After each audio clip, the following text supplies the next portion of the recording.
그러면 또 사전 강의 녹화를 시작을 해보겠습니다. 여러분들, 우리가 개강을 하고 지금 어떤 흐름으로 왔냐면은, 일단 머신러닝에 대해서 조금 살펴보고, 그거에 필요한 걸로 뭐 리니어 알제브라나 프로바빌리티, 파이썬 이런 거를 좀 봤어요. 처음에 리니어 리그레션을 했죠. 여기에 그 일반적인 세팅을 했어요. 주어진 학습 데이터가 있을 때 이제 뭐를 어떻게 계산을 해서 우리가 코스트라는 걸 만들고, 그거를 이제 미니마이즈 하는 방향으로 학습이라는 게 진행이 된다. 그래서 뭐 노멀 이퀘이션, 그레디언트 디센트 이런 거에 좀 그 틀을 잡고 갔죠. 특히 그 중에서도 그레디언트 디센트를 가지고 이제 클래시피케이션 문제로 들어갔어요. 그래서 얘랑 얘가 어떻게 달라지는지에 초점을 맞춰서 제네럴라이즈드 모델이라는 걸 보고 두 가지를 봤죠. 퍼셉트론이랑 로지스틱 리그레션, 각각에 대해서 어떤 액티베이션 펑션이 사용이 되고, 그때 코스트는 어떻게 정의를 해야 되고, 그때 그레디언트 디센트가 어떻게 나오는데, 그 각각이 어떻게 뭐 해석할 수 있더라. 그리고 뭐 리그레션과 비교를 했을 때 뭐가 비슷하고 뭐가 달라지더라. 여기까지 왔습니다, 여러분들. 근데 여기까지 왔을 때 여기서 다뤘던 사전 강의, 본 강의, 그리고 파이썬, 이거는 진짜 자기 걸로 만들어야 돼요, 여러분들. 제가 막 이렇게 술술술술 얘기하잖아요. 리니어 리그레션에 뭐 있었고, 지금 뭐 식으로도 써보라면 다 써볼 수 있어요. 뭐 썸 오브 스퀘어드 에러, 그때 그레디언트 디센트 배치일 때, 스토캐스틱일 때, 그게 리니어 클래시피케이션일 때 어떻게 되는지, 이거는 웬만하면 머릿속에 다 들어있어야 돼요. 기본입니다, 기본. 그러고 이제 이어서 우리가 이번 주에 하게 되는 거는 서포트 벡터 머신이에요. 서포트 벡터 머신이라는, 우리는 이제 클래시피케이션을 할 거예요. 물론 리그레션에 사용이 되기도 하는데 주로 클래시파이어예요. 근데 이 서포트 벡터 머신은 조금 이제 약간 어려워집니다. 약간 어려워져서, 이 서포트 벡터 머신을 다루기 위해서 우리가 지금 사전 강의로 컨벡스 옵티미제이션이라는 걸 할 거예요. 얘를 이번 사전 강의에 다룰 건데, 요거는 앞선 사전 강의들만큼 달달달달 다 알 필요는 없어요. 앞에 했던 사전 강의는 진짜 내 걸로 만들어야 되는데, 오늘 하게 되는 이 컨벡스 옵티미제이션은 솔직히 오늘 하게 되는 이 내용 다 이해하기 어렵습니다. 왜냐면 이 컨벡스 옵티미제이션만 하더라도, 제 생각에 오늘 제가 강의 자료에 한 9페이지, 10페이지로 넣어놨는데, 그것만 해도 거의 한 대학원 반학기 수업은 들어가요. 요거 컨벡스 옵티미제이션 자체가 대학원에서 한 학기 정도는 배워야 되는 수업이에요. 그런 최적화 알고리즘인데, 이거를 하는 이유는 뭐냐면은, 우리가 이번에 한다는 서포트 벡터 머신이, 벡터를 안 썼네. 서포트 벡터 머신이 이 컨벡스 옵티미제이션이라는 최적화를 써요. 이 서포트 벡터 머신이라는 게 컨벡스 옵티미제이션을 사용을 합니다. 리니어 리그레션에서 노멀 이퀘이션이나 그레디언트를 디센트 사용을 했듯이, 리니어 클래시피케이션에서 그레디언트를 사용을 했듯이, 서포트 벡터 머신은 컨벡스 옵티미제이션을 사용을 할 거예요. 그래서 어느 정도는 알아둬야 돼요. 제 생각에 서포트 벡터 머신을 제대로 이해하려면 컨벡스 옵티미제이션 없이 서포트 벡터 머신을 설명하는 거는 좀 저는 무리가 있다고 생각을 하는 편이에요. 그치만 어지간한 학부 머신러닝 수업에서 컨벡스 옵티미제이션을 다루는 수업은 제 생각에 많진 않을 거예요. 제가 되게 욕심을 내서 하는 겁니다. 근데 이 컨벡스 옵티미제이션이 여러분들 그냥 서포트 벡터 머신에만 사용이 되는 알고리즘이 아니에요. 얘는 최적화 알고리즘으로, 그냥 얘 하나가 독립적으로 사용이 되는 최적화 알고리즘의 대표적인 최적화 알고리즘이에요. 굉장히 대표적이고 굉장히 일반화된 최적화 알고리즘이고, 얘가 정말 많은 분야에 사용이 돼요. 머신러닝에서는 뭐 서포트 벡터 머신에 나타나지만, 뭐 공학을 전공하신 분들이라면은 뭐 여러 가지 시스템이 뭐 리니어 모델 내지는 뭐 컨벡스하게 정의가 되거든요. 그런 경우에 최적화를 한다라고 하면은 웬만하면 다 이 컨벡스 최적화를 사용을 해요. 그래서 좀만 깊이 있게 공부하면은 이게 안 나오는 분야가 없을 거라고 생각을 해요, 저는. 그만큼 되게 일반적이고 대표적인 최적화 이론이다. 그러니까 이제 대학원에서 한 학기짜리 수업으로 많이들 배우겠죠. 근데 그거를 다 이해하기는 어렵고, 저희는 사전 강의에서 진짜 빠르게 훑고 갈 거예요. 물론 빠르게 한다고 하지만 제 생각에 이 사전 강의는 못해도 1시간 정도 걸릴 것 같아요. 어쨌든 그럼에도 불구하고 진짜 핵심 개념만 빠르게 훅훅훅훅 지나갈 거고, 딱 어느 만큼만 할 거냐면은 서포트 벡터 머신을 그래도 내가 좀 이해를 해보겠다. 그걸 이해하기 위해서 필요한 최소한의 컨벡스 옵티미제이션에 대한 그런 배경 지식을 깔고 시작을 한다고 생각을 해주시면 될 것 같아요. 그래서 한번 시작을 해보겠습니다. 오늘 흐름은 어떻게 갈 거냐면은 일단 최적화란 무엇인가, 최적화 문제란 무엇인가, 그리고 그 최적화 문제 중에서 컨벡스 최적화는 무엇인가, 그리고 이 컨벡스 최적화 문제를 풀기 위해서 우리가 듀얼 문제라는 걸 정의를 합니다.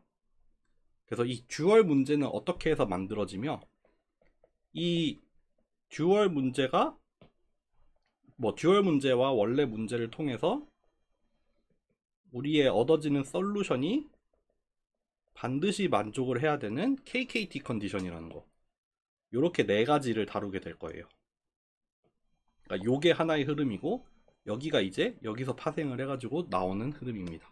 원래는 사전 강의 지난 학기는 이렇게 두 개 쪼개서 했는데 오늘은 그냥 한 번에 갈 테니까 여러분들이 적당히 끊어서 들으세요. 제가 끊을 만한 포인트를 한번 말씀을 드리겠습니다. 먼저 최적화부터 한번 해봅시다. 여러분들, 뭔가 최적이다, 우리가 어떤 걸 최적화한다, 옵티마이즈를 한다라는 거는 뭔가를 개선한다. 원래 이런 모델이 있었어. 어떤 모델이 있었는데 우리는 이 모델을 최적화했어요. 그러면은 이 모델이 조금 나아진다, 조금 개선이 된다, 이런 의미로 사용을 할 것 같죠? 그렇게 말을 하면은 완전히 틀린 말이에요.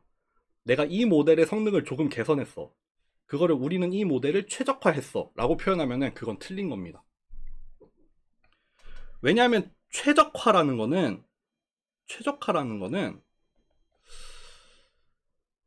그 주어진 문제에 대한, 그 주어진 문제에 베스트 솔루션을 찾았다는 뜻이에요.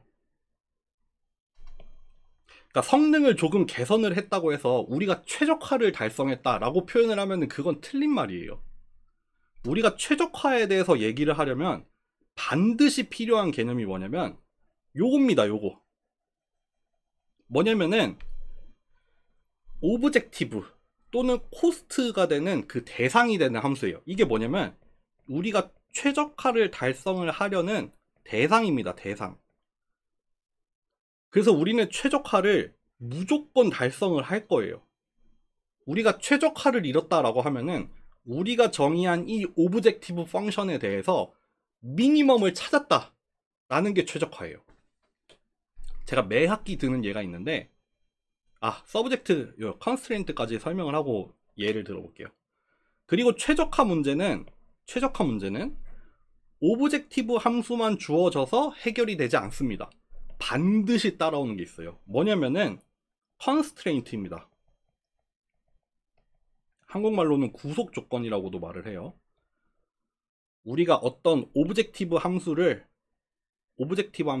최소로 만들고 싶어요. 그래서 보통 오브젝티브 내지는 코스트라고 얘기를 해요. 근데 그 함수를 모든 도메인에서 미니마이즈를 하는 게 아니라 우리가 제한을 받는 구속 조건들이 몇 개가 있어요. 그래서 일반적으로 어떻게 쓰냐면은 그거를 부등호로 나타내서 어떤 0보다 작거나 같은 꼴로 바꿀 수 있겠죠. 부등호로 표현이 되는 어떤 이니퀄리티 컨스트레인트,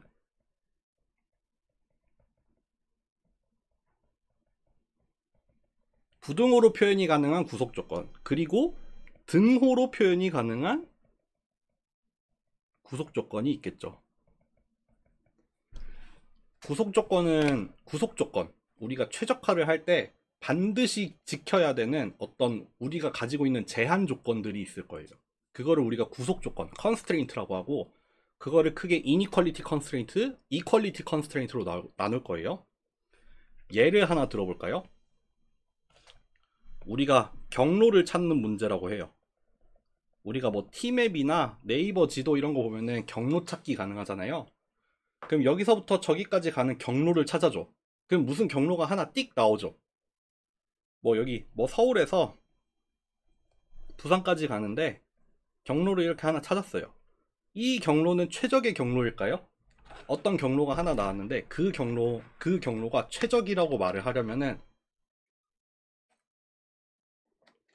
그냥 이 경로는 최적의 경로야 라고 말하면 안 돼요. 어떻게 말해야 돼요? 뭐를 대상으로 최적을 만들었는지를 반드시 얘기를 해야 돼요. 만약에 이 경로가 최적의 경로다. 근데 이 경로는 뭐다? 뭐 시간을 최소화한다. 소요되는 시간을 최소로 만드는 경로는 얘야 라고 같이 오브젝티브를 말해야 이 최적이 뭐에 대해서 최적화가 됐는지를 반드시 같이 말을 해줘야 돼요. 이거는 시간을 최소로 만드는 최적화된 경로야. 이런 거 하나 찾을 수 있겠죠? 찾을 수 있어요. 찾을 수 있어요? 찾을 수 있을까요?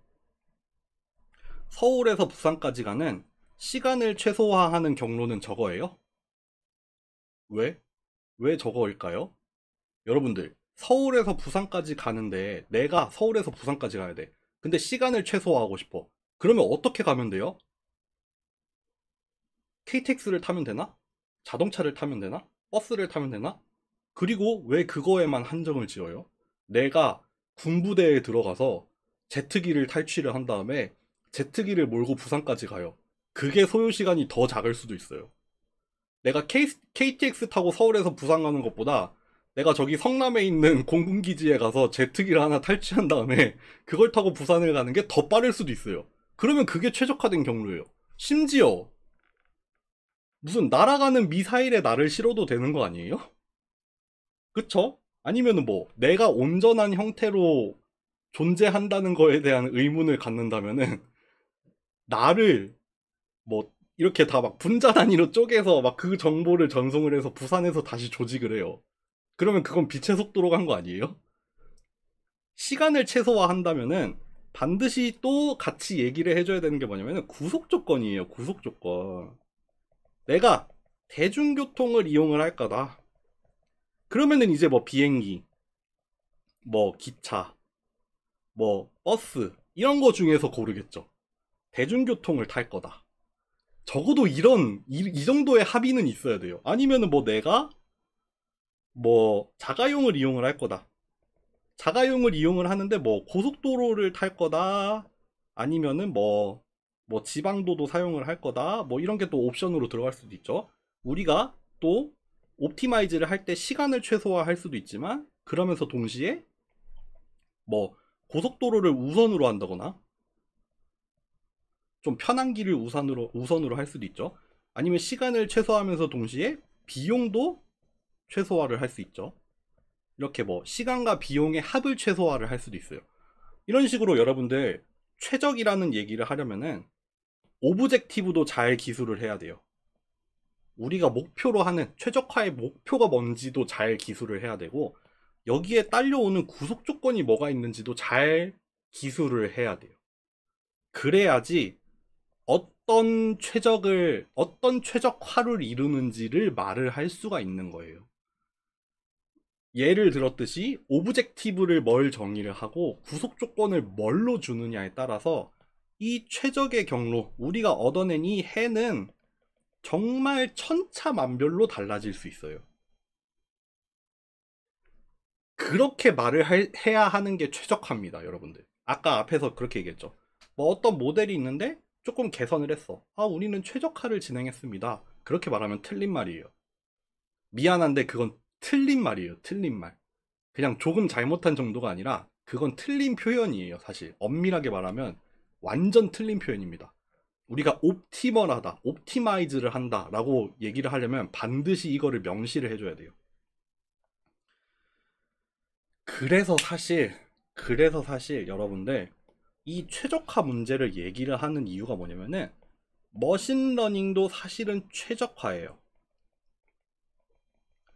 머신러닝도 사실은 최적화입니다. 우리가 배웠던 리니어 리그레션이나 리니어 클래시피케이션을 예를 들면은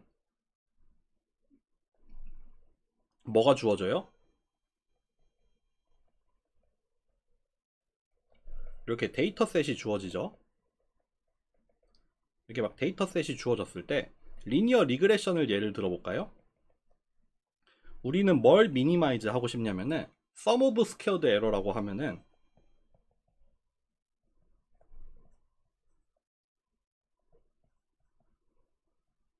뭐 벡터 버전이라고 씁시다. 요거를 미니마이즈하는 파라미터 세타를 찾고 싶은 문제예요. 아까는 경로를 찾았듯이 이번에는 파라미터 세타를 찾고 싶어요. 그쵸? 근데 이 파라미터 세타가 어떻게 보면은 얘네들이 구속 조건으로 들어갔다고도 얘기를 할 수 있겠네요. 그럴 수도 있고,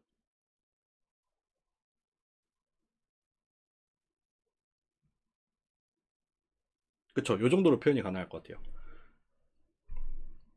마찬가지로 주어진 게 있을 때, 뭐 리니어 클래시피케이션이었을 때는 뭐 또 주어진 데이터를 구속 조건으로 가졌을 때 우리가 그 뭐 퍼셉트론이면 퍼셉트론, 로지스틱이면 로지스틱 그대로 뭐 그 코스트를 정의를 했죠. 그때 뭐 모델을 어떻게 기술을 하고 뭐 그런 것들이 들어갔었죠.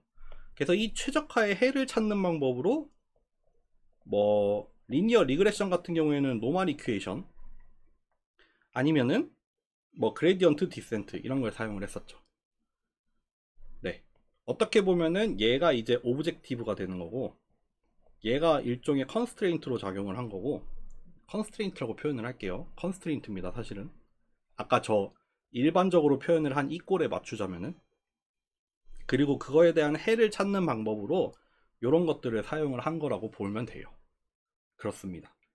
그래서 우리가 앞으로 배우는 많은 머신러닝 알고리즘도 사실은 최적화 문제를 푸는 거예요. 일반적으로 최적화라고 말을 할 수 있습니다. 이때 우리는 서포트 벡터 머신도 이제 그거를 볼 거예요.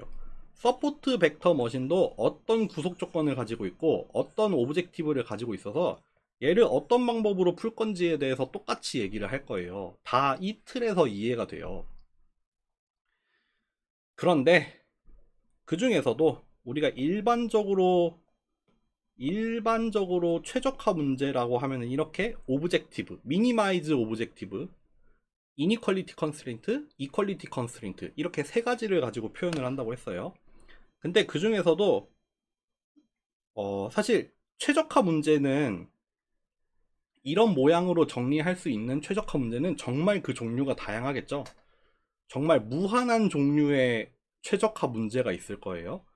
만약에 이렇게 정의가 된 최적화 문제가 있을 때, 이 일반적인 꼴에서 이 모든 걸 만족을 하는 그 솔루션을 찾아내는 방법은 없어요. 세상엔 없습니다. 이렇게 일반적으로 정의가 되는 최적화 문제에 대해서 솔루션을 찾는 정말 일반화된 방법은 없습니다. 안타깝게도. 우리는 최적화 문제의 종류가 막 여러 개가 있어요. 최적화 문제가 있는데 그 중에 좀 공통적인 성질을 가지고 있는 최적화 문제들을 묶어요. 그리고 그런 공통적인 성질을 가지고 있는 한에서 우리가 해를 구할 수 있는 방법들을 연구를 하거든요. 그 중에 대표적인 게 뭐다? 컨벡스 옵티미제이션 문제입니다. 컨벡스 옵티미제이션. 컨벡스 옵티미제이션은 이제 최적화 문제 중에서도 특별히 만족해야 되는 성질이 있어요. 그 문제가 만족을 하는 성질이 있어요. 그래서 어떤 최적화 문제가 주어진 성질을 만족할 때 우리는 해를 찾는 방법을 알고 있어요. 해를 찾는 방법이 알려져 있습니다. 그렇기 때문에 우리가 무슨 최적화 문제를 하나 만들었는데 그 최적화 문제가 컨벡스 최적화 문제에 해당이 된다고 이렇게 만들 수만 있으면 이 최적화 문제를 컨벡스라는 형태로 맞출 수만 있으면 그거의 해를 구하는 방법은 이미 알려져 있어요. 그러니까 그대로 그냥 구하기만 하면 돼요. 그래서 컨벡스 옵티미제이션이 중요해요. 특히 왜 그러냐면은 이 컨벡스 최적화 문제의 솔루션은 심지어는 글로벌 솔루션입니다. 글로벌 솔루션이에요. 우리가 그레디언트 디센트, 우리가 머신러닝에서 일반적으로 사용하는 그레디언트 디센트는 로컬 미니멈이잖아요. 우리가 일반적으로 이런 모양이 있을 때 그레디언트 디센트 쓰면은 요런 데에 수렴을 할 수도 있어요. 여기에 갈 수도 있지만 여기에 갈 수도 있어요. 근데 글로벌한 미니멈은 여기죠. 근데 우리가 얻을 수 있는 해는 얘가 될 수도 있다는 거예요. 그러니까 어디로 갈지 몰라요. 비록 로컬 미니멈에 가도 성능은 나쁘지 않을 수 있지만 그게 진짜 전체 영역에서 제일 좋은 위치인지는 사실 보장할 수 없잖아요. 컨벡스 옵티미제이션을 파워풀하게 만드는 것 중에 하나는 이겁니다. 컨벡스한 최적화 문제에 대해서는 글로벌 솔루션이 나옵니다. 글로벌 솔루션을 구할 수 있는 방법이 알려져 있습니다. 그래서 어떤 최적화 문제가 컨벡스 최적화 문제로 기술이 될 수 있다면, 우리가 이 최적화 문제를 컨벡스하게 정의 내릴 수 있다면 거기서 해를 구하는 건 쉽다. 이미 알려져 있다. 그냥 구하면 된다. 결국 문제는 이 최적화 문제가 컨벡스이냐 아니냐를 잘 판단을 해야 된다. 그리고 같은 문제여도 우리가 기술을 다르게 함에 따라서 얘가 컨벡스해질 수도 있고 안 할 수도 있거든요. 그러니까 얘를 잘 만들어서 얘를 컨벡스하게 만드는 게 굉장히 중요한 테크닉이 될 수 있습니다. 그래서 컨벡스한 게 뭐냐, 이 컨벡스한 게 뭐냐를 얘기를 하려면은 컨벡스 펑션이 뭔지 알아야 돼요. 컨벡스 펑션. 원래 컨벡스 셋도 설명을 했지만 컨벡스 셋까지는 설명 안 할게요. 컨벡스 펑션만 얘기할게요. 수식으로 써볼게요.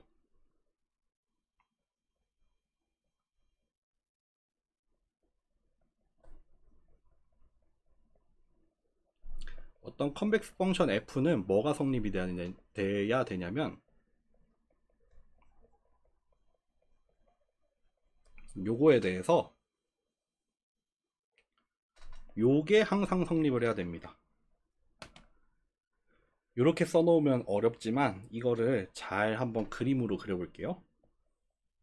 어떤 주어진 함수가 이렇게 생겼어요.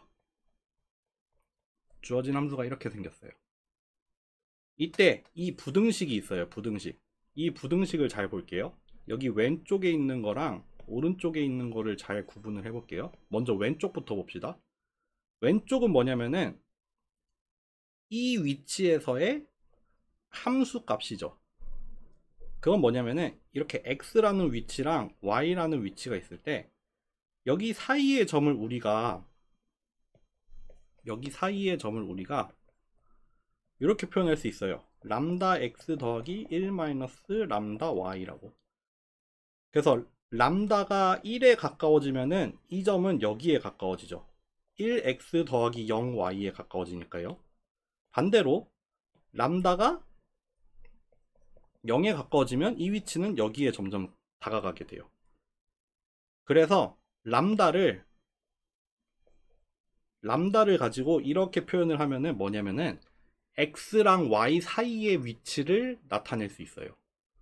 x랑 y 사이의 위치를 람다를 가지고 그 정도를 얼마나 어디에 가까운지를 정의를 해서 만약에 람다가 0과 1 사이라면은 이 점은 여기랑 여기 사이에 위치하게 됩니다. 그쵸? 그러면은 거기 사이에 위치한 이 위치에서 여기에 세로값, 여기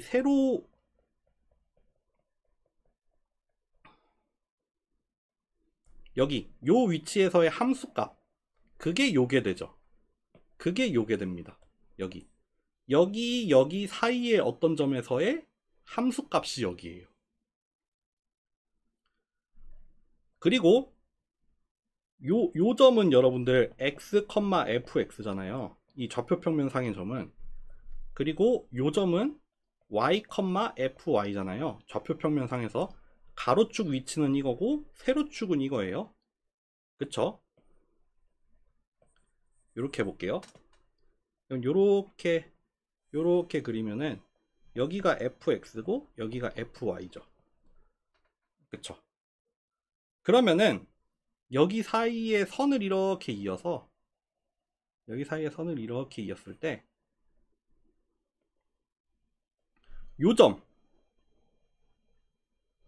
요점의 이 세로 위치는 또 어떻게 나오냐면요. 이번에는 얘하고 얘 사이에요.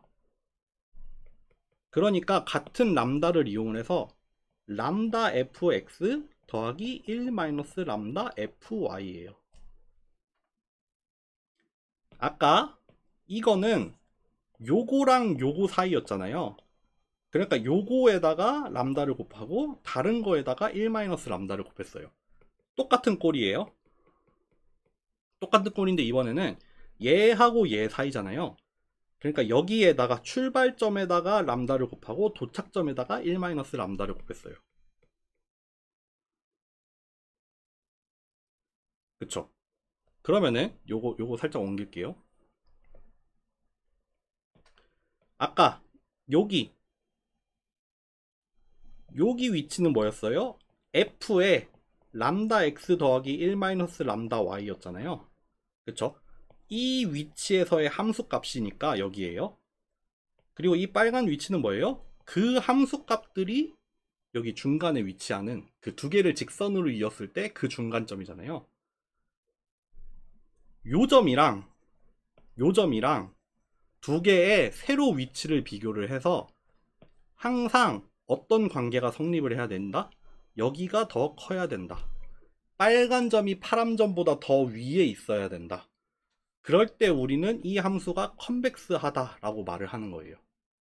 되게 어렵게 설명을 했지만 사실 뭐냐면 이런 함수가 컨벡스해요. 왜냐하면은 두 점을 아무 때나 뽑아서 거기를 연결을 했을 때 요 직선이 이 함수, 실제 함수보다 더 위에 있으면 돼요. 또 이게 모든 점에서 항상 그래야 돼요. 여기랑 여기를 뽑아도 여기를 직선으로 그으면은 여기 함수보다 직선이 더 위에 있잖아요. 그러니까 얘는 컨벡스한 함수예요. 근데 만약에 함수가 이렇게 생겼어. 그러면은 이런 부분에서는 컨벡스한 게 성립을 하죠. 근데 컨벡스가 성립하지 않는 부분도 있죠. 이런 데서는 직선이 여기인데 함수가 여기 위에 있잖아요. 그러니까 얘는 컨벡스하지 못해요. 그러니까 컨벡스 하려면은 함수가 항상 이렇게 볼록한 모양이어야 돼요. 그래야지 컨벡스 펑션이 될 수 있어요. 그러니까 정의는 이렇게 돼요. 정의에 대해서 묻는 문제도 몇 번 나왔는데 하여튼 정의는 이렇게 돼요. 이게 결국 물어보는 게 뭐다? 주어진 함수에 대해서 아무 점이나 두 점을 찍은 다음에 거기를 이렇게 직선으로 연결했을 때 이 함수가 그 직선보다 밑에 있어야 된다. 그래야 컨벡스 펑션입니다. 됐죠? 그럼 컨벡스 펑션 됐어요. 그러니까 대충 볼록하게 생긴 모양이어야 된다. 네. 그래서 이 컨벡스 다시 돌아와서 어떤 최적화 문제가 컨벡스 최적화 문제가 되려면은 만족을 해야 되는 게 뭐냐면은 일단 오브젝티브 함수 얘가 컨벡스 펑션이어야 돼요. 오브젝티브 함수가 컨벡스 펑션이어야 돼요. 그리고 또 이 이니퀄리티 컨스트레인트 있잖아요. 얘도 컨벡스 펑션이어야 돼요. 오브젝티브랑 이니퀄리티가 반드시 컨벡스 펑션이어야 됩니다.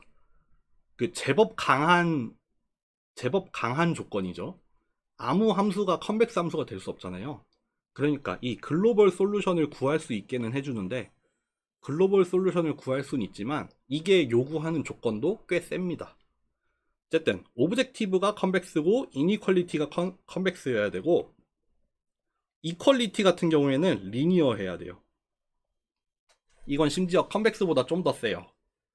이퀄리티는 그러니까 등호로 표현이 가능한 컨스트레인트는 리니어하게 표현이 가능해야 됩니다. 요 세 가지를 만족을 해야 돼요. 오브젝티브랑 이니퀄리티 컨스트레인트가 컨벡스여야 되고, 이퀄리티 컨스트레인트는 요거 리니어라고 생각하시면 됩니다. 이퀄리티는 리니어한 경우에, 그런 경우에 우리는 이 최적화 문제를 컨벡스 옵티미제이션이라고 합니다.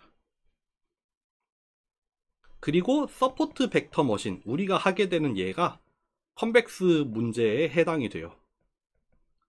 그거에 대해서 자세하게 다루진 않을 거예요.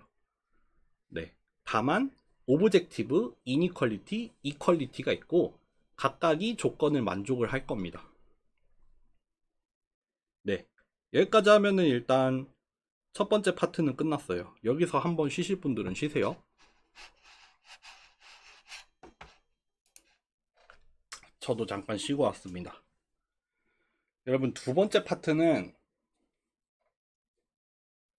앞에 파트는 그래도 좀 중요했어요. 앞에 파트는 잘 기억을 해두세요. 두고두고 써먹을 만한 거고, 두 번째 파트가 진짜 이제 컨벡스 옵티미제이션을 공부를 하는 파트인데,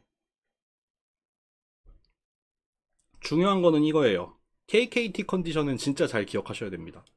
KKT 컨디션은 우리가 서포트 벡터 머신 수업할 때 써먹을 거예요. 정말 많이 써먹을 겁니다. KKT 컨디션 중에서도 특히 중요한 게 하나 나올 거예요. 컴플멘터리 슬랙니스라고. KKT 컨디션이 4개인가 5개인가가 나오는데 4개였던 것 같아요. 그 중에 컨디션 하나가 있거든요. 그거를 우리가 컴플멘터리 슬랙니스라고 할 건데, 그거 하나를 진짜 써먹어야 돼요. 서포트 벡터 머신 할 때 이거를 써먹어야 돼요. 그래서 지금 이 사전 강의를 하는 중이에요. 문제는 뭐냐면, 얘를 잘 이해하려면 일단 이 컨벡스 옵티미제이션을 풀어가는 그 과정을 좀 이해를 하고 있어야 돼요. 그래서 얘를 좀 설명을 할 겁니다. 듀얼 프로브럼은 이제 이런 세팅이라고 보시면 돼요. 우리가 원래 주어진 컨벡스 문제죠. 원래 주어지는 문제가 있을 거예요. 걔를 프라이멀 프로브럼이라고 할 거예요. 뭐 걔는 오브젝티브도 가지고 있을 거고, 컨스트레인트로 뭐 이니퀄리티나, 여기 이퀄리티 뭐로 쓰더라? 일단 일반적으로 쓸게요. 일단 뭐 컨벡스 하든 아니든 간에, 주어진 최적화 문제가 이렇게 있다 쳐요. 그러면 우린 이걸 가지고 듀얼 프로브럼이라는 걸 만들 거예요. 그러니까 같은 문제예요. 사실 같은 문제인데 좀 표현을 달리 해서 마치 새로운 모양의 최적화 문제를 하나 새로 만들 거예요. 그거를 우리가 듀얼 프로브럼이라고 할 거예요. 마치 거울처럼 얘네들은 항상 쌍으로 존재해요. 프라이머리 정의가 되는 순간 우리는 자동으로 듀얼도 정의를 내릴 수 있어요. 그게 듀얼 프로브럼인데, 이제 좋은 거는 뭐냐면은 나중에 그런 게 나와요. 프라이멀 프로브럼에 해가 있다 쳐요. 그리고 듀얼 프로브럼에서 구해지는 해가 있다 쳐요. 일반적으로는 이런 관계가 성립을 해요. 그러니까 우리가 구하고 싶은 해가 있는데, 이 듀얼 문제의 해가 로어 바운드가 돼요. 그러니까 적어도 얘는 항상 얘보다 크거나 같다라는 걸 얻을 수 있어요. 뭐 그것만 가지고 뭐 어디에다 쓰냐라고 하면은 뭐 콕 집어서 말은 못하지만, 그래도 실제 구하고 싶은 해가 있는데 그거를 직접 구하지는 못해도 적어도 걔에 대한 어떤 로어 바운드, 얘가 이거보다는 크게 나온다 라는 어떤 논 트리비얼한 로어 바운드를 계산할 수 있거든요. 그거는 그거대로 의미가 있어요. 근데 이 부등호가 등호가 되는 날이 있습니다. 그 말인즉슨 원래 문제의 해랑 이 듀얼 문제의 해가 같아지는 순간이 있어요. 언제 그러냐면은 컨벡스 할 때 그럽니다. 컨벡스 프로브럼에 한해서는 이 원래 문제랑 듀얼 문제의 해가 동일해집니다. 그래서 컨벡스 문제가 유용할 수 있었던 거죠. 그래서 우리는 뭘 배울 거냐면은 이 프라이멀 프로브럼이 있을 때 얘를 가지고 듀얼 프로브럼으로 만드는 이 과정을 볼 거예요. 이거 사실 이것도 옛날에 설명을 하긴 했는데 이건 되게 어려워서 이거는 설명 안 하는 걸로 하고, 요 과정을 보고 그 다음에 KKT 컨디션 간단하게 보고 끝내겠습니다. 요 과정이에요. 요 과정. 어떤 주어진 문제를 가지고 유사하게 쌍으로 존재하는 새로운 문제를 하나 만든다 라고 보시면 됩니다. 보세요. 일단 컨벡스 아니에요. 컨벡스 아니고 일반적입니다. 일반 문제가 있어요. 일반 최적화 문제가 오브젝티브랑 컨스트레인트가 이렇게 주어져 있어요. 일반 문제에 대해서 이렇게 오브젝티브랑 컨스트레인트가 주어져 있는데, 우리는 먼저 몇 단계를 거칠 겁니다. 몇 단계. 그 중에 첫 번째 단계라고 보시면 돼요. 라그랑지안이라는 함수를 하나 정의를 할 거예요. 라그랑지안이라는 함수를 하나 정의를 할 겁니다. 근데 그 라그랑지안이라는 건 뭐냐면은 원래 최적화 문제에서 변수는 x 하나였죠. 그래서 우리는 이 미니마이즈를 x에 대해서 미니마이즈를 하는 거예요. 근데 새로 정의를 하는 이 라그랑지안이라는 함수는 일단 x에 대한 함수예요. 기본적으로 x는 가지고 있고 여기에 파라미터를 두 개를 더 추가를 할 겁니다. 두 종류를 추가할 겁니다. 두 종류. 첫 번째 종류는 뭐냐면은 이 이니퀄리티 컨스트레인트 있잖아요. 거기 앞에다가 곱하는 개수가 하나 있을 거예요. 그리고 두 번째 종류는 이 이퀄리티 컨스트레인트 있잖아요. 거기 앞에다가도 개수를 하나 붙일 겁니다. 그래서 이 오브젝티브 함수랑 이니퀄리티 컨스트레인트에다가 앞에 개수 하나 붙인 거, 이퀄리티 컨스트레인트에다가 개수를 하나 붙인 거, 걔네 세 개를 다 더할 거예요. 그렇게 해서 식을 하나 만들 거예요. 요거예요. 라그랑지안 이겁니다. 예를 하나만 들어볼게요. 만약에 x랑 y에 대해서 우리가 미니마이즈를 하고 싶어요. 근데 우리가 구속 조건으로 요런 걸 가지고 있어요. 이게 뭐예요? 이 x랑 y가 여기 이 구속 조건이 어디냐면은 원이죠. 원 위에서 여기 원 위에 점이 x, y로 막 이렇게 존재하는데 x 플러스 y를 미니마이즈 하는 걸 찾고 싶은 거예요.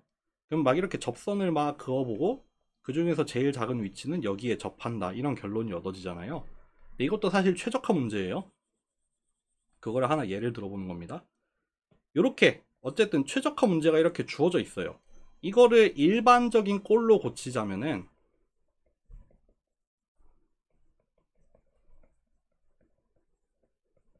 이꼴 0 이렇게 해야 되죠. 이꼴 0으로 만들어야 돼요. 이때 우리가 라그랑지안을 한번 만들어 볼까요? 이거를 가지고 이제 우리가 라그랑지안을 만들게 되면은 원래 변수가 있어야 되죠.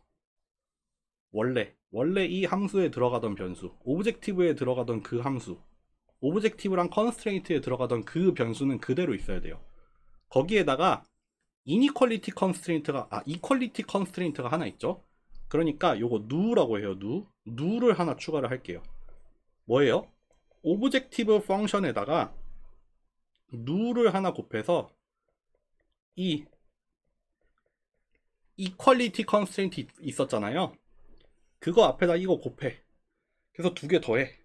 그렇게 라그랑지안이라는 새로운 함수를 하나 만들면 됩니다. 이렇게 그냥 만들기만 하면 돼요. 얘를 가지고 아직 뭘 할지 모르겠지만 그냥 오브젝티브랑 이렇게 일반 꼴로 만들어진 컨스트레인트를 가지고 그냥 하나 합쳐서 함수 하나 만드는 거예요. 거기 앞에다가 뭐 개수를 하나 곱하기만 하면 됩니다.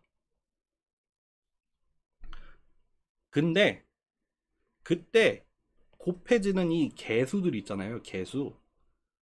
이 개수를 우리가 뭐라고 부르냐면은 곱하는 애니까 멀티플라이어라고 할 거예요. 멀티플라이어는 멀티플라이어인데 이 라그랑지안을 위한 멀티플라이어잖아요. 그래서 얘를 라그랑지 멀티플라이어라고 부릅니다. 둘 다 얘나 람다나 누나 둘 다 라그랑지 멀티플라이어인데 하나는 뭐냐면은 이니퀄리티 컨스트레인트에 대한 라그랑지 멀티플라이어죠. 다른 하나는 이퀄리티 컨스트레인트에 대한 라그랑지 멀티플라이어예요. 사실 두 개 똑같은데 좀 구분을 해서 쓰자 이거죠. 그래서 람다는 이니퀄리티에 대한 라그랑지 멀티플라이어고 누는 이퀄리티에 대한 라그랑지 멀티플라이어입니다. 그냥 이름만 그렇게 붙인 거예요. 사실 뭐다? 그냥 앞에 곱해지는 이거다. 넘어갈게요. 여러 단계로 한다고 했어요. 첫 번째 단계는 뭐였어요? 라그랑지를 정의를 하는 게 첫 번째 단계였어요. 두 번째 단계, 그 라그랑지, 우리가 앞에서 정의했던 그 L 펑션을 가지고 라그랑지 듀얼이라는 걸 정의를 할 거예요. 라그랑지 듀얼 뭐냐면은 우리가 앞에서 정의했던 그 함수 있잖아요.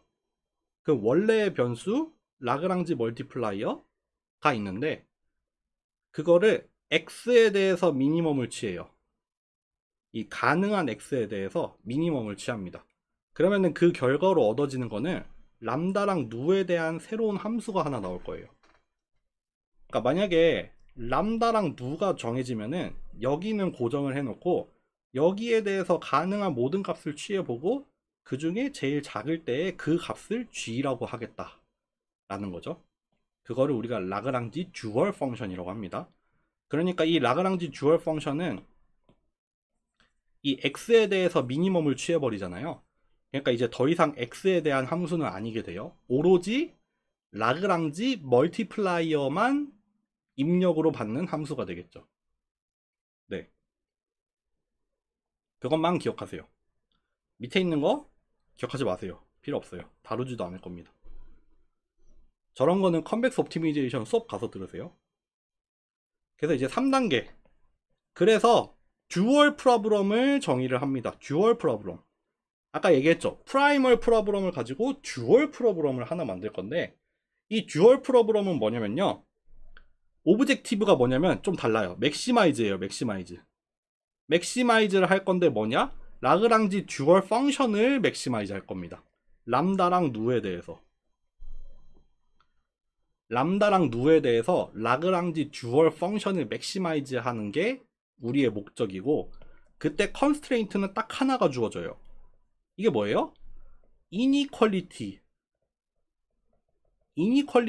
컨스트레인트에 대한 라그랑지 멀티플라이어였죠.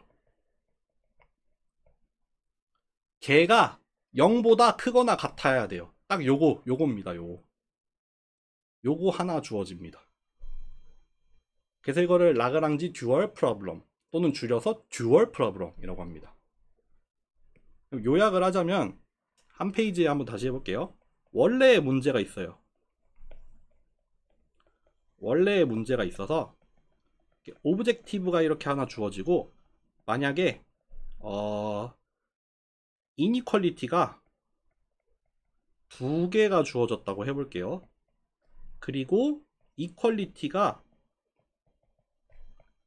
세 개가 주어졌다고 해볼게요. 이렇게 오브젝티브 펑션이 하나 있고 이렇게 이니퀄리티 두 개, 이퀄리티가 세 개가 있어요. 컨스트레인트가.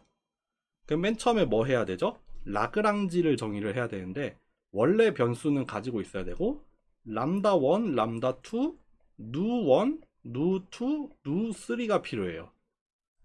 그래서 오브젝티브는 그냥 더하면 되고 이니퀄리티 컨스트레인트에다가 각각의 라그랑지 멀티플라이어를 곱할 거고, 마찬가지로 이퀄리티 컨스트레인트에 대해서도 각각의 라그랑지 멀티플라이어를 이렇게 곱해 줄 거예요. 요게 우리의 라그랑지안입니다. L 펑션이 이렇게 생깁니다. 그냥 오브젝티브에다가 모든 컨스트레인트를 다 더하면 되는데 그냥 더하는 게 아니라 그때 필요한 라그랑지 멀티플라이어를 하나씩 도입을 해가지고 곱해서 더하면 된다. 두 번째, 그럼 라그랑지안 듀얼 펑션을 정의를 해야 되죠. 그럼 람다 1, 람다 2, 누 1, 누 2, 누 3에 대한 함수죠. 이거 뭐예요? x에 대해서 미니멈을 취한 그 라그랑지 멀티플라이어는 그대로 가져가고 x에 대해서 미니멈을 취하면 돼요. 이게 두 번째 단계였어요. 세 번째 단계. 그래서 최종적으로 얻어진 라그랑지안 듀얼 펑션에 대해서 이번엔 이 라그랑지 멀티플라이어가 5개가 있죠. 이 함수를 맥시마이즈 해야 되는데 다만 그때 컨스트레인트는 딱 2개가 있겠네요. 이니퀄리티에 대한 라그랑지 멀티플라이어, 요거에 대한 라그랑지 멀티플라이어죠. 걔네들이 각각 0보다 크거나 같아야 된다. 그래서 얘가 뭐다? 듀얼 프로블럼이다. 그럼 이렇게 주어진 프라이멀 프로블럼부터 3단계에 거쳐서 최종적으로 듀얼 프로블럼이 이렇게, 이것도 최적화 문제죠. 이렇게 정의가 됩니다. 이렇게 일반적인 꼴을 생각을 하시면 돼요. 뭐 다른 말은 다 어려워서 아까 얘기했듯이 그 원래 해에 대한 로어 바운드로 이제 D 스타가 나오거든요. 근데 그거는 어렵고 딱 하나만 기억하면 돼요. 일반적으로는 이런 관계가 성립하지만 우리가 스트롱 듀얼리티라고 해요. 스트롱 듀얼리티는 일반적으로는 성립 안 하는데 언제 성립을 하냐면은 컨벡스 문제에 대해서 참 나이스하게도 성립을 해서 이 원래 문제와 듀얼 문제가 같은 해를 갖게 된다. 네. 그게 컨벡스 문제를 파워풀하게 하는 어떤 원리입니다. 그거는 그냥 알고만 있으면 돼요. 그거를 우리가 스트롱 듀얼리티라고 말을 해요.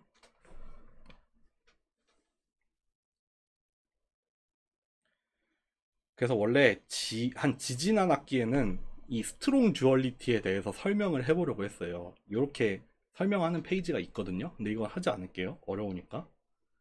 그래서 마지막으로는 이제 우리의 정착지입니다. KKT 컨디션을 얘기를 할 거예요. KKT 컨디션. 뭐 사람 이름 같죠? 뭐 카루시 쿤 터커가 뭐 했겠죠? 그래서 KKT 컨디션이라고 부르는데 이 KKT 컨디션은 어떤 4가지 조건을 모아놓은 거예요. 4가지 조건을 모아놓은 건데 이 4가지 조건이 뭐냐면은 X랑 람다랑 누에 대한 어떤 조건들인데 만약에 얘가 옵티멀이라면 그러니까 만약에 어떤 X 람다 누가 옵티말 솔루션이라면은 그리고 스트롱 듀얼리티가 홀드 된다면 그러니까 컨벡스 문제라면은 컨벡스 문제에 대해서 그걸 만족하는 X 람다 누가 있는데 걔네들은 반드시 만족해야 되는 조건을 모아서 하나로 정리를 해 놓은 게 KKT 컨디션이에요. 그러니까 적어도 X 람다 누 이 세트가 옵티말 해라면 이 4개의 조건은 반드시 만족합니다. 한번 볼게요. 뭐가 있나? 첫 번째, 프라이멀 컨스트레인트. 프라이멀 프로블럼에 들어있던 컨스트레인트들 있잖아요. 그거는 당연히 만족해야 되죠. 그쵸? 최적의 해라면은 프라이멀 컨스트레인트, 원래 문제에 주어졌던 이니퀄리티 컨스트레인트나 원래 문제에 주어져 있던 이퀄리티 컨스트레인트나 이거는 기본으로 만족해야 돼요. 이거를 만족하는 범위 안에서 우리가 해를 찾아야 되니까 이거는 무조건 만족을 해야 됩니다. 마찬가지로 두 번째, 듀얼 컨스트레인트. 우리가 듀얼 프로블럼을 만들었더니 듀얼 프로블럼은 어떤 함수를 맥시마이즈 하는 함수였는데 컨스트레인트로 딱 하나가 있었어요. 뭐냐면은 이 이니퀄리티 컨스트레인트에 대한 라그랑지 멀티플라이어. 걔네가 전부 다 0보다 크거나 같아야 돼요. 이것도 당연히 만족해야 되죠. 왜냐하면 컨벡스 문제는 프라이멀 프로블럼, 듀얼 프로블럼 다 만족해야 되니까 원래 문제의 구속 조건, 듀얼 문제의 구속 조건 이거는 기본으로 다 만족을 시켜야 돼요. 4번 이거는 안 볼 겁니다. 이거는 좀 어려워요. 이거는 컨벡스 옵티미제이션 가서 배우세요. 우리의 주인공이 나왔습니다. 우리의 주인공 이름은 컴플멘터리 슬랭리스입니다. 컴플멘터리 슬랭리스 시험에 정말 자주 냈던 문제예요. 컴플멘터리 슬랭리스 이게 뭐냐면 이게 뭐냐면 여기 inequality constraint가 있죠. 여기 primal problem을 보면은 inequality constraint가 있어요. 0보다 작거나 같다예요. 그리고 걔에 붙어있는 라그랑지 멀티플라이어가 여러 개가 있을 거예요. 걔는 0보다 크거나 같다예요. 근데 걔네 둘을 곱하면 항상 0이 나옵니다.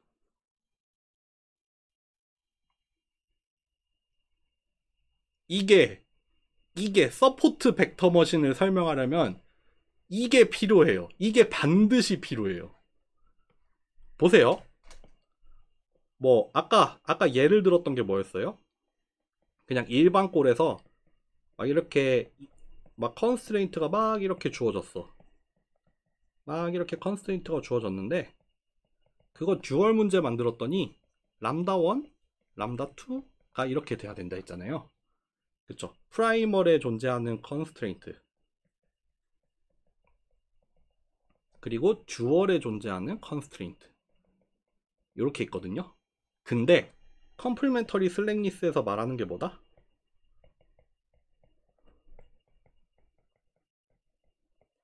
예를 들어서 람다 1 F1 곱하면 항상 0이 나와야 돼요. 람다 2 F2도 곱하면 항상 0이 나와야 돼요. 이게 의미하는 게 컴플멘터리 슬랭리스예요. 뭔 소린가 싶은데 컴플멘터리라고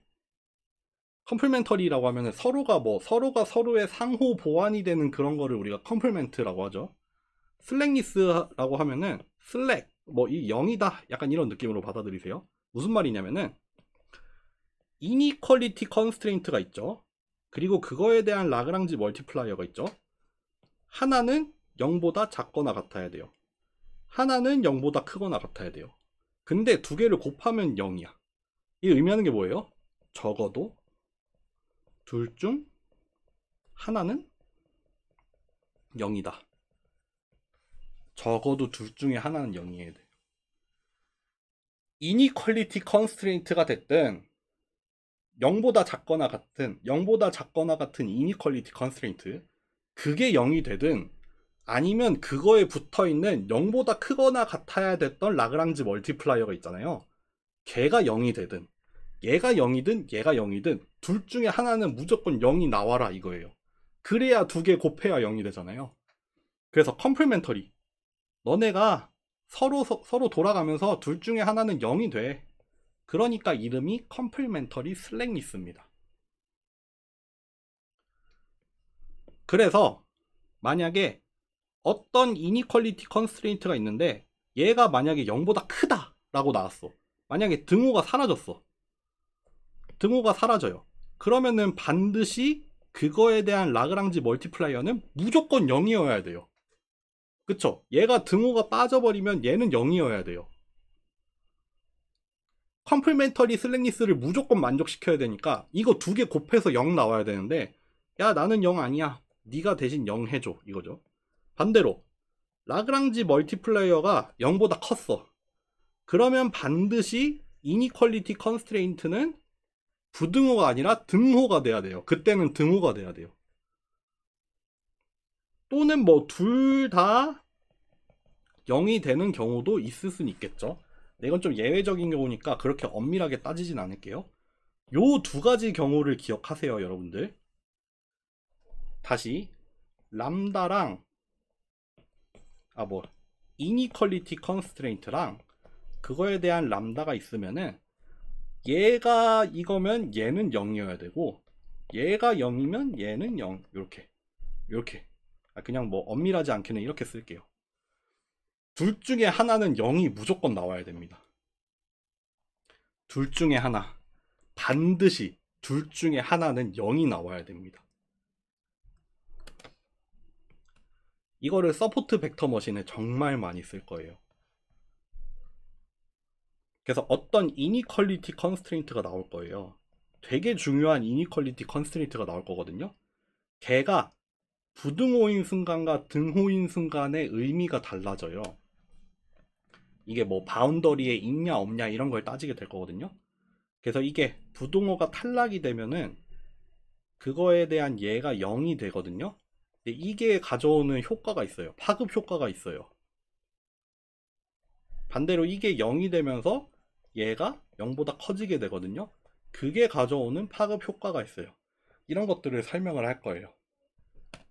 그러다 보면은 자연스럽게 서포트 벡터 머신이라는 이름에 서포트 벡터라는 말이 나오잖아요.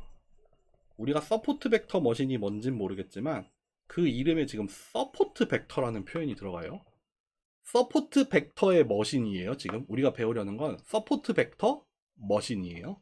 그럼 서포트 벡터가 뭘까? 서포트 벡터가 무엇인지 설명하기 위해서 이런 관계가 나올 거고, 그것도 설명할 게 참 좀 있습니다. 그치만 기본적으로 탑재해야 될 건 뭐다? 컴플멘터리 슬랭리스를 잘 이해하고 계셔야 됩니다. 앞에도 말씀드렸지만 서포트 벡터 머신을 수업을 하면서 컨벡스 옵티미제이션을 이렇게까지 설명할 필요는 있을까 싶어요. 특히나 심지어 이거는 학부 수업인데, 그럼에도 불구하고 저는 매 학기 고집을 하고 있습니다. 비록 이제 머신러닝이 딥러닝에는 많이 밀려서 머신러닝을 단독으로 사용하는 경우는 별로 없지만, 그래도 머신러닝을 배움에 있어서 특히 학부 수준에서 하이라이트는 서포트 벡터 머신이라고 저는 생각을 하거든요. 그게 그래도 한때는 딥러닝이 이렇게 부흥하기 직전까지 그래도 그나마 한 가닥 했던 게 서포트 벡터 머신인데, 그거 정도는 잘 이해를 해야 내가 머신러닝을 그래도 안다라고 얘기를 할 수 있거든요. 그러다 보니까 좀 욕심을 내서 항상 컨벡스 옵티미제이션을 좀 다루고 있고, 모르겠어요. 어려우셨을 수도 있는데 막 듀얼 문제 만들고 이러는 거를 막 아주 자기 것처럼 능수능란하게 할 필요는 없어요. 그 앞에 얘기했던 것처럼 리니어 클래시피케이션이나 리니어 리그레션에서 했던 것처럼 그렇게 완전 자기 걸로 만들 필요는 없는데, 적어도 내가 컴플멘터리 슬랭리스만큼은 좀 잘 이해를 하고 계셔야 돼요. 그래서 이제 서포트 벡터 머신 가면은 컨벡스 옵티미제이션 문제를 하나 만들 거예요. 그러면 거기에 이니퀄리티 컨스트레인트가 등장하거든요. 그걸 이제 바로바로 이해를 할 수 있어야 돼요. 그 정도로는 좀 연습을 해 놓으셔야 이제 다음 본 강의가 무리가 없을 겁니다. 그럼 여기까지 할게요.